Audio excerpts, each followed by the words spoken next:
As far as I'm considered, my goth experience in the 90s was Tina Root from Switchblade Symphony. I lived in San Francisco and I was exposed to that band up there, and literally the moment I saw her became the definition of the woman I wanted to be. Today I got my pigtails on just to kind of give a little hat tip to the queen of goth. And I'm also going to color in a little picture of Tina Root that I have here while we're talking about her. I'm going to reminisce, tell you my stories. I'm not here to give a Wikipedia rundown of the band. I'm kind of here to just talk about my experiences, my favorite songs, and the things that make this band the ultimate 90s goth band, Switchblade Symphony. So, Switchblade Symphony is a goth band from San Francisco. They were formed kind of in the early 90s, and it was a duo of the two late girls. I moved to San Francisco in the mid-90s, and I know that as far as the locals go, they were already like popular. And they blended, and the whole name of Switchblade Symphony, I guess they came up with because it sort of how they sliced together different styles of music to create what they were doing.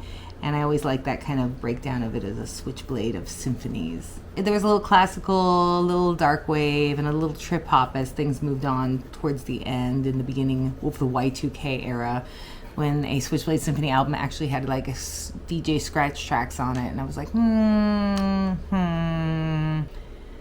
So my first experience with Switchblade Symphony was they were playing live at the Winter Gone By, which was a goth club in San Francisco.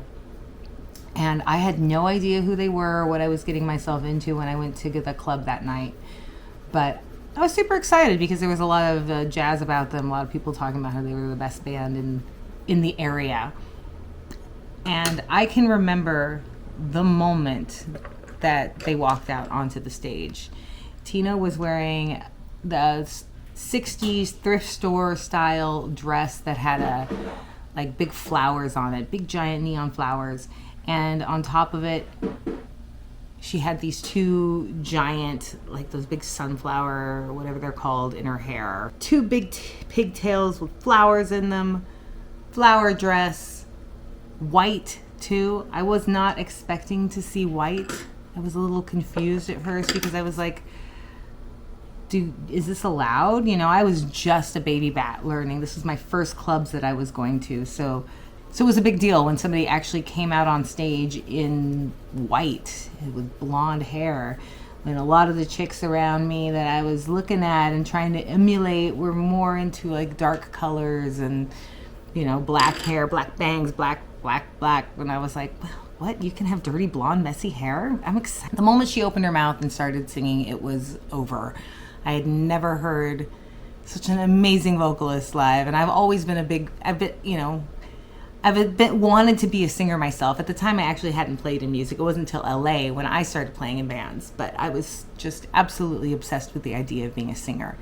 And a singer like that with full, like, vocal belting. Seeing her live, seeing that band live at Winter Gone By changed the trajectory of anything I wanted to be. I don't know what it was about Tina Root and that dress and that style that just spoke to me like the heavens had opened up and someone had come right down and said, this is what you want to be. The first song, and I remember what song they opened with too, because it was always going to be my favorite song from then on out, which was Dissolve. So she comes out, hits those notes. You're like, what the hell is happening right now? So Dissolve has definitely been one of my, just the ultimate song for me. And whenever they would play that at a dance club, that was like the moment where I was like, yes. And I was just such the San Francisco baby bat discovering this band and talking to all my friends who were, you know, been in the scene a little longer, who were a little older than me. I'm like, tell me everything you know, show me everything you've seen. And I remember the first time my friend played me the demo that had Ride and Chain on it. This was before they were on the end of, like, you can just find those songs anywhere. Like, this was literally like a tape that someone had of a tape, and I heard those two songs, and because it was also on a tape, it had this haunting, you know, like recorded over recorded feel to it. And, you know, you just feel like, back then it was like you just hit something gold. Like what is comparable to that nowadays? You know, that whole experience of like getting a demo that like was a copy of a demo, or something that like nobody has except for a few people at this point. Like, can you do that on the internet these days? Anyway, I made their sound part of my personal mythology, that is for sure.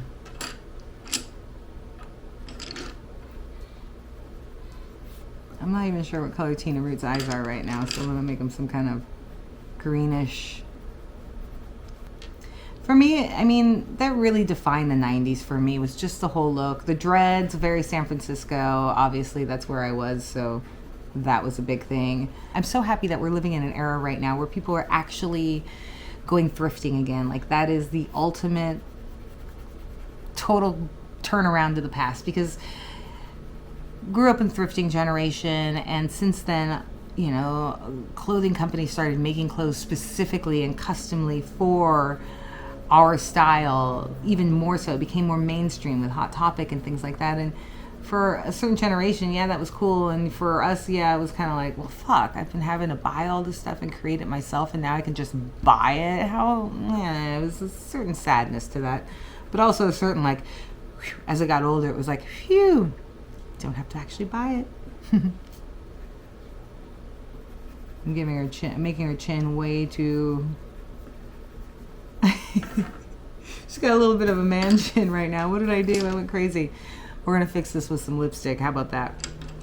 Tina Root's outfits, though, that she wore on stage were just literally defined everything to me. Like, I based my whole wardrobe off of what she was wearing on stage a lot of times, especially like her Halloween costumes. She is known for, like, I know there's tons of pictures online you can see of some little Bo Peep outfit that she wore for some performances.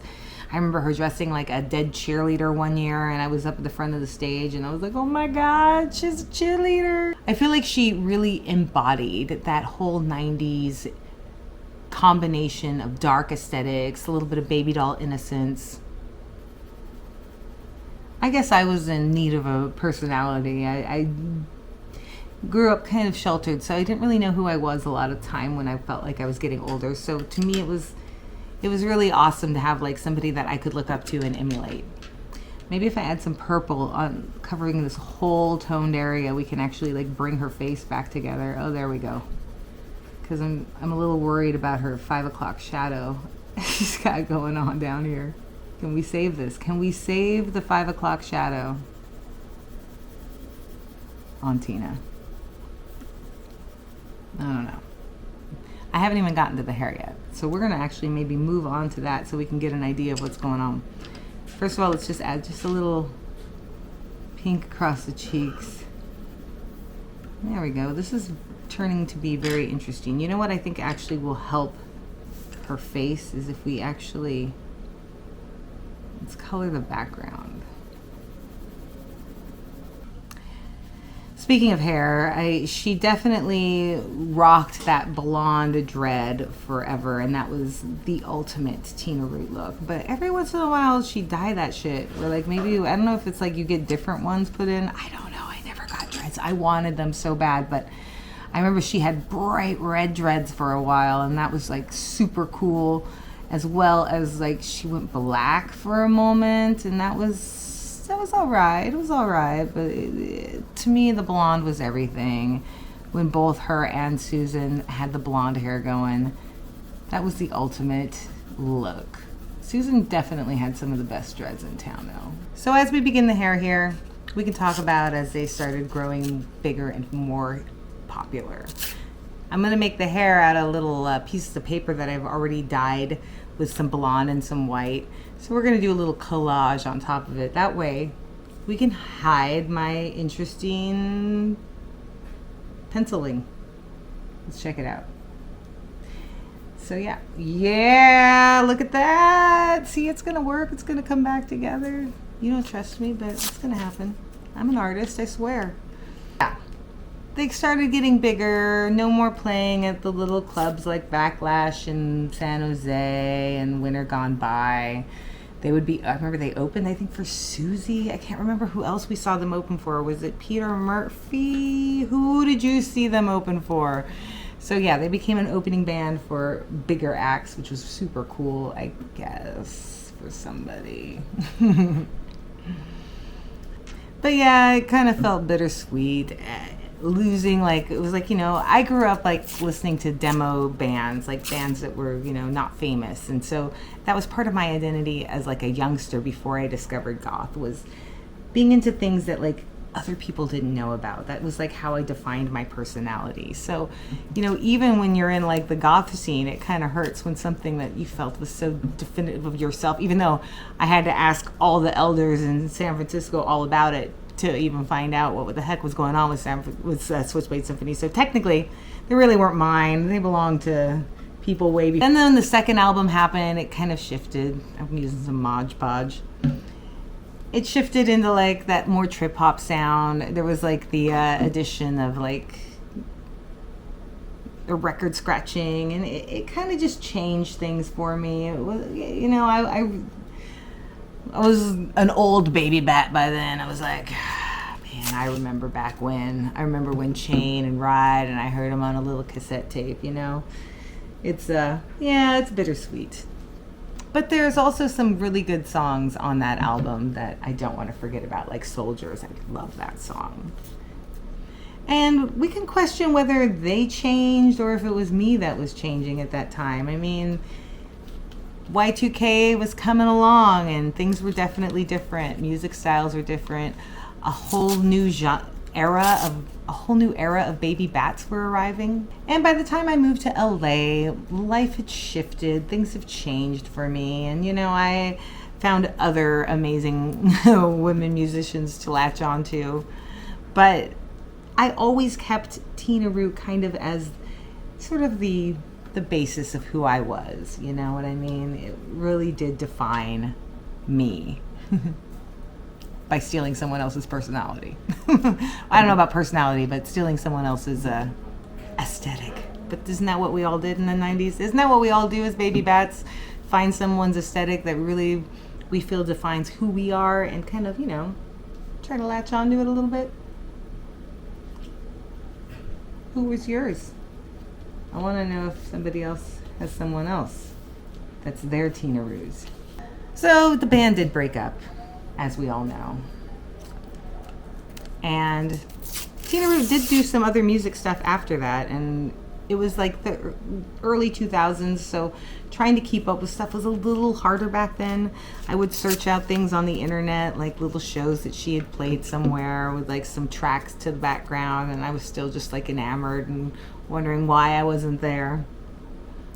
And then I remember Trey Lux was going to play a show, I think at the Key Club, and that was one of her bands that she had after Switchblade Symphony, and I was like, well, I gotta go to this, right? You know, it was like the ultimate, like I was so excited. I missed her so much. I missed her music and the whole influence for so long in my life, so I was very excited to go to the show.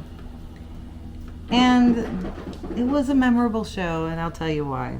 It was at the Key Club in Hollywood, and she came out on stage in a jean mini skirt. Well, it wasn't even a mini skirt. It was like a knee-length a knee-length jean skirt. And it wasn't, you know, it was way past the days. I understand that. Things had changed. We've all moved on. I certainly wasn't as goth as I was before. But seeing Tina Root in a denim skirt really just sort of made me know that an era was over. Very, very much so. And maybe it was just sort of a symbolic moment of leaving the 90s behind, me moving to LA, turning from a baby bat into a mid-20s terror. I don't know, but it was definitely a moment that I felt the end of an era. So Switchblade Symphony really embodied a real important time in my life and defined for me really a period of music, a period of subculture that, you know, I just wanted to share with you all. And nowadays, there's like so many young baby bats out there that are familiar with Switchblade Symphony, and anytime I see a TikTok of somebody dancing the Switchblade Symphony, I die inside of just pure happiness that this band has lived on and captured people across the country, across the world. It's just absolutely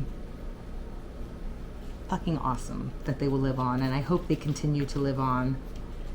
And I hope that there's bands out there who want to like kind of emulate them.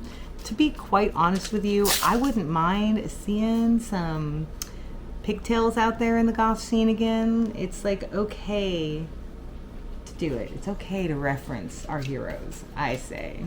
Can you tell? So I think that's maybe what I love most about Switchblade Symphony now, is how, like, to me it just reminds me of an era of my life and definitely completes me in a lot of ways. And definitely defines to me what the 90s and 90s goth was. So yeah, I did want to turn this video into something fun that you could join in on. So this little piece of art that I was working on today, I made a PDF of this that you can download and do your own little drawing on. You can color it in, you can collage it in. Either way, it would be so cool to see what you would do. So link in the description if you would like to have your own little Tina Root head that you can decor. Thank you so much for watching. If you're watching, you're obviously a Switchblade Symphony fan, so hearts to you, and I will see you all on the proverbial dance floor.